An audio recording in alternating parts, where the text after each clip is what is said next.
Yung spokesperson ng Malacanang, Claire Castro, Yusek Claire Castro. Ganun ba kababa ang spokesperson ng Malacanang? Naging parang attack dog.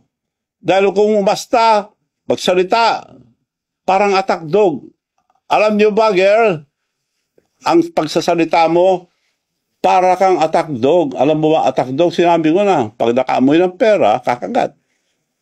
Naubusan na ba kayo ng attack dog na ikaw na mismo ang nagsasalita? Magsalita kayo ng totoo para paniwalaan kayo ng tao. Wala kayong isang salita eh. Isa lang ang salita nyo, huwag kayo magsinungaling. Dahil lahat ng sinasabi mo, puro kasinungalingan na panira lang sa akin. Kaya para kang, kung umasta ka, para kang attack dog.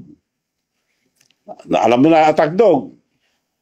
Ulol na aso, pag nakaamoy ng pera, kumakagat. Parang ganun na ang tsura mo sa, hindi ka na spokesperson ng Malacanang. So, umayos kayo dyan. Spokesperson supposed to be professional, hindi attack dog.